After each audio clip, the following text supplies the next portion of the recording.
আদ্যাপীঠ মন্দির তৈরির অলৌকিক রহস্য। নমস্কার বন্ধুরা, স্বাগত আমাদের চ্যানেলে।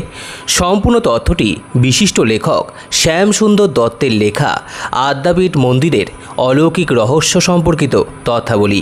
আপনাদের কাছে অনুরোধ, ভিডিওটি আপনারা সম্পূর্ণ দেখুন।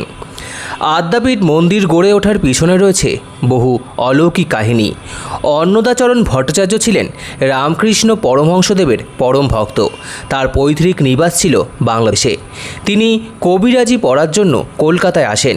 বাংলা 1321 বঙ্গাব্দে কবিরাজি পাশ করেন এবং কবিরাজিকে পেশা হিসাবে গ্রহণ করেন। অন্নদা ঠাকুর মাঝে মাঝেই দেবী কালীমাতার স্বপ্ন দেখতেন। পরবর্তীকালে তিনি রামকৃষ্ণ পরমহংসদেবের শরণাপন্ন হন এবং সংসার ত্যাগ করে সন্ন্যাস ধর্ম গ্রহণ করেন। রামকৃষ্ণ পরমহংসদেব দেহ রাখেন বাংলা 1293 বঙ্গাব্দ। বাংলা 1321 সালে রামকৃষ্ণ পরমহংসদেব স্বপ্নাদেশে অন্নদা ঠাকুরকে বলেন, ইডেন গার্ডেনের কাছে নারকেল ও পাকুড় গাছের পাশে এক ঝিলের মধ্যে কালীমূর্তি রয়েছে। ঠাকুর কালীমূর্তিটিকে নিয়ে আসার আদেশ দেন। ঠাকুরের নির্দেশ মতো অন্নদা ঠাকুর ও তার 3 সঙ্গী ওই স্থানে গেলে সত্যি সেখানে একটি 18 ইঞ্চির কোষ্ঠী পাথরের অক্ষত কালীমূর্তি খুঁজে পান। দিনটি ছিল চৈত্র মাসের রামনবমীর শুভতিথি। ওই মূর্তি নিয়ে এসে অন্নদা ঠাকুর পুজো করতে শুরু করেন।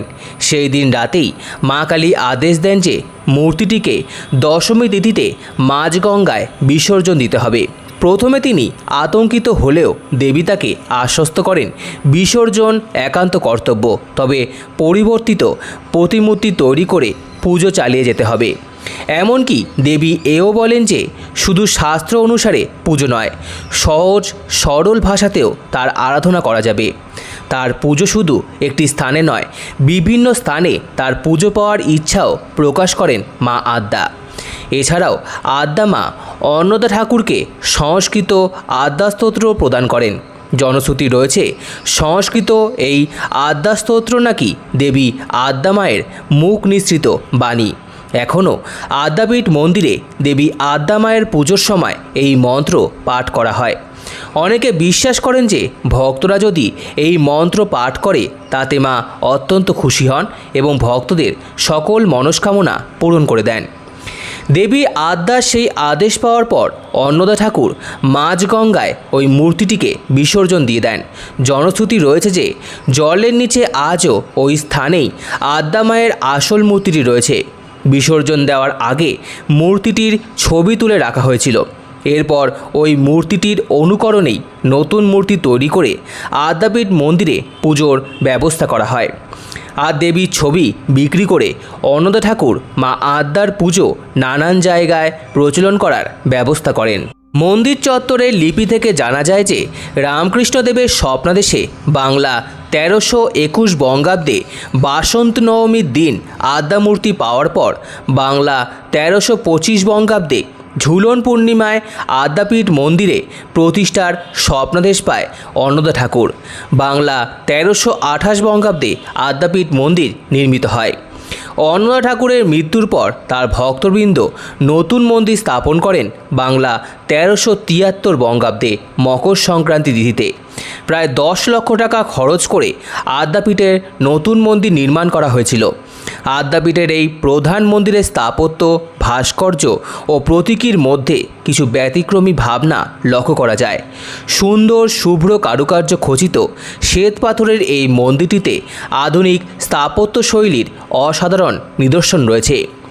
আদ্যাপীঠ মন্দির কোনো একক মন্দির নয়, বরং তা আসলে 3টি মন্দিরের সম্মিলিত রূপ, যা বাইরে থেকে দেখে মনে হয় 3টি আলাদা মন্দির, কিন্তু ভেতরে তা এক ও অভিন্ন। এছাড়াও সামনে থেকে মন্দিরের চূড়ার 3টি ধাপও দেখতে পাওয়া যায়। মন্দিরের চূড়ায় শিবের ত্রিশূল, ইসলাম ধর্মাবলম্বীদের চাঁদ ও তারা, খ্রিস্ট ধর্মাবলম্বীদের ক্রুশ, বৌদ্ধদের পাখার প্রতীকী একত্রে রাখা হয়েছে। মূল মন্দিরটি 10 কাঠা জমির ওপর তৈরি। মন্দিরের উচ্চতা 96 ফুট। আদ্যাপীঠ মন্দিরের অন্যতম বৈশিষ্ট্য হল এই মন্দিরে রাধাকৃষ্ণ ও মা কালীর জন্য আলাদা কোনো মন্দির নেই, বরং রাধাকৃষ্ণ, মা আদ্যা ও রামকৃষ্ণ পরমহংসদেব একই সাথে পূজিত হয়ে থাকেন এখানে। মূল মন্দিরে রয়েছে 3টি বেদি। একেবারে নিচের বেদিতে রয়েছে রামকৃষ্ণদেবের মূর্তি, যার নিচে লেখা রয়েছে গুরু শব্দটি। তার উপরে বেদিতে রয়েছে মূল আদ্যা মায়ের প্রতিমূর্তি, তার কাছে লেখা রয়েছে জ্ঞান ও কর্ম। আদ্যা মায়ের মূর্তিটি কোষ্ঠী পাথর দিয়ে তৈরি। তার ওপরে বেদিতে রয়েছে রাধাকৃষ্ণের যুগল মূর্তি। এই মূর্তিটি ওং দ্বারা বেষ্টন করা রয়েছে এবং মূর্তির নিচে লেখা রয়েছে প্রেম। এই মন্দিরে রাধাকৃষ্ণ ও মা কালীর পুজোর মধ্য দিয়ে হিন্দু ধর্মের বৈষ্ণব ও শাক্ত ধর্মকে মিলে যেতে দেখা যায়।